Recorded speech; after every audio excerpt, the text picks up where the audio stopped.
Our first story takes us to the Pine Ridge Indian Reservation in South Dakota. And this story is actually something that occurred on February 1st, but the nation is just kind of starting to find out about things there. On January 30th is when people are saying they first noticed this on signs. The tribal police and the state patrol say they didn't get and South Dakota State Patrol says they didn't get a formal complaint until February 1st. I'm going to run these clips, and I just want to let you know the imagery here is very offensive. There are three signs that welcome you on Highway 73 in South Dakota onto the Pine Ridge Indian Reservation. We have pictures of two of the signs that have been vandalized with anti-Biden rhetoric, KKK rhetoric, and the symbol of white nationalism, a swastika, painted on the reservation signs. Tribal officials are saying that they can replace the signs in the big scheme of things. Like, this was not, from a monetary standpoint, very impactful. As somebody who has spent time on Pine Ridge Indian Reservation, as somebody who had his journey into equality start in South Dakota, I'm just beyond outraged and heartbroken. And Jennifer, I will toss as you unpack this together here. The attitude of the tribal is like nothing kind of surprises us at this point. We don't know what Joe Biden has to do with us at all. And we don't understand what swastikas have to do with us at all.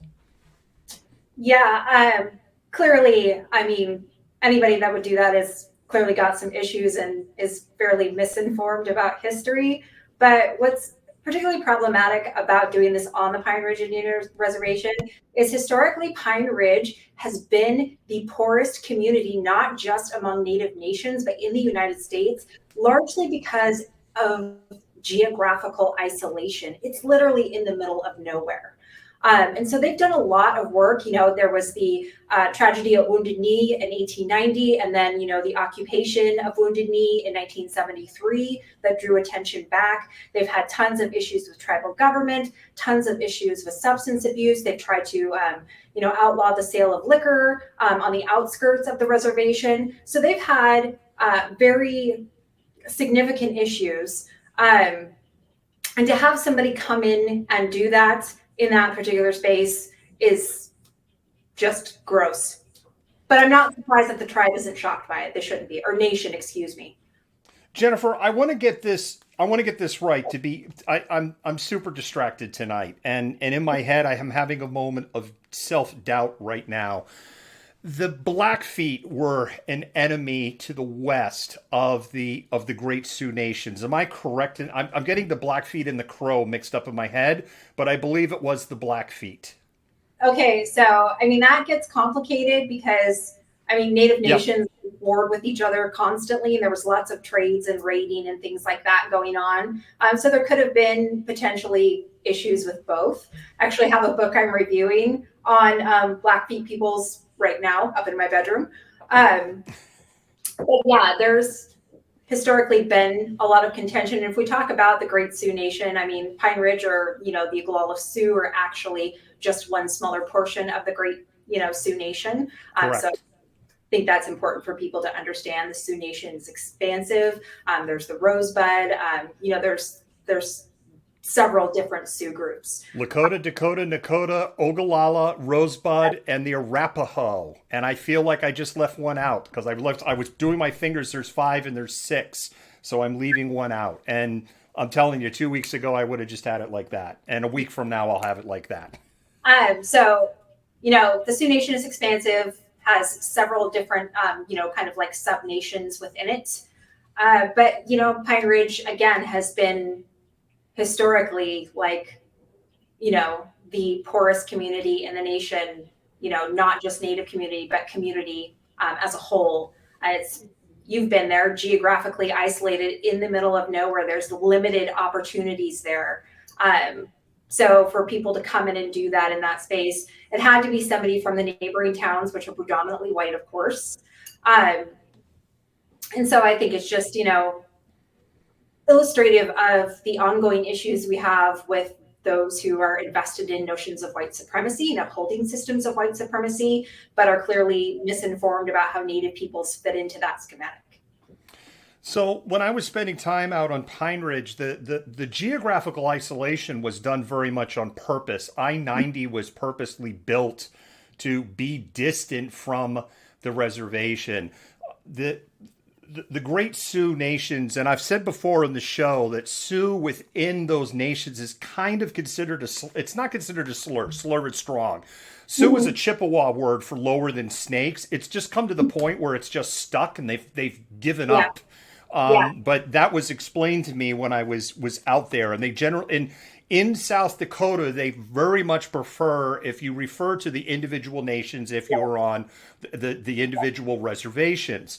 And then that gets more complicated if you're at Red River or if you're at Pine Ridge because there's multiple. Anyway, the reason I was asking about the Blackfeet, and Malcontents, if I get this wrong, roast me in the comments because I'm a little off tonight.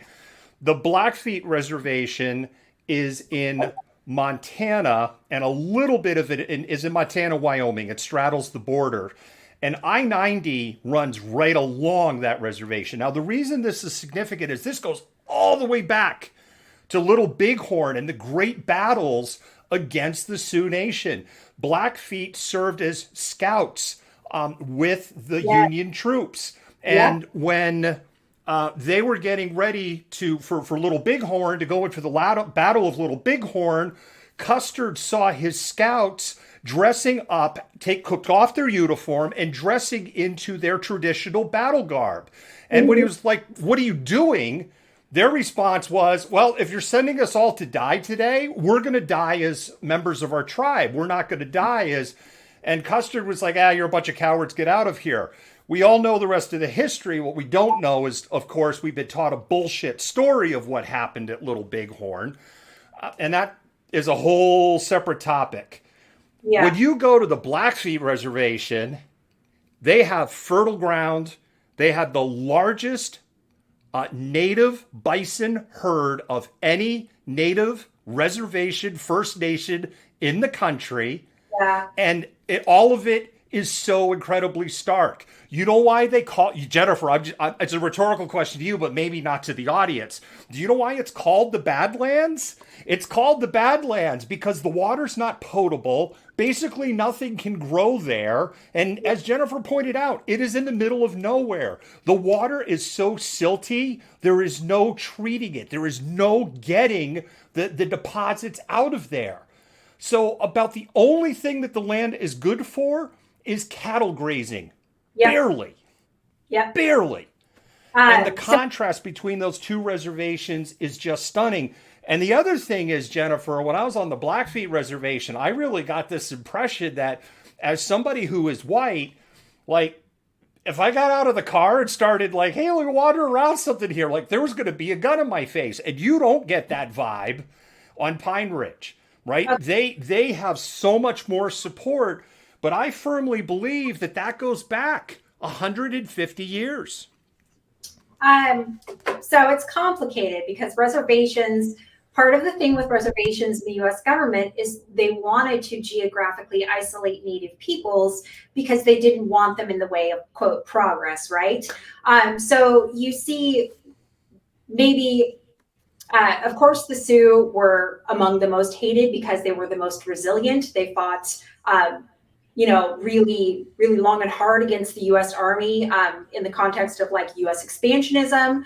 We all know about like the Great Sioux Wars, the things that happened between the conflicts between the U.S. Army and the Sioux Nation. And so one of the things that happened when they actually created the Sioux reservations, they were redone multiple times, but they actually tried to place them in such a way that other Sioux people could not come on to other reservations because they didn't want them congregating together. And this was, part of the reason too, like when people started coming together for the Ghost Dance in 1890 for Wounded Knee, why people were the U.S. Army in particular was so concerned and misread what was actually happening with this revitalization movement. But you do see, there are instances where you see that the federal government has played favorites based on the ways in which Native nations were willing to work with them. I don't know that that's necessarily the case with the Blackfeet, because if you look at the U.S. military and in Native nations more broadly, there were lots of scouts that worked with the U.S. military from tons of different Native nations. But from my research up here, what I've seen is the Yakama Nation for a long time was the kind of like gold standard, because so many were willing to adopt farming and raising cattle and things. But the whole cattle raising thing, I actually did some research on, the New Deal era on Pine Ridge, and they actually tried to, cattle raising was one thing. They actually tried to get them to become horse breeders because they were such skilled equestrians to breed horses for the U.S. military. And they had a particular kind of Morgan horse that is still like very much in the bloodlines and sought after, that came off of the Pine Ridge Reservation. Well, it's a terrible situation that's happened out there with the signs, and clearly it was done by somebody that doesn't know frickin' anything about U.S. history.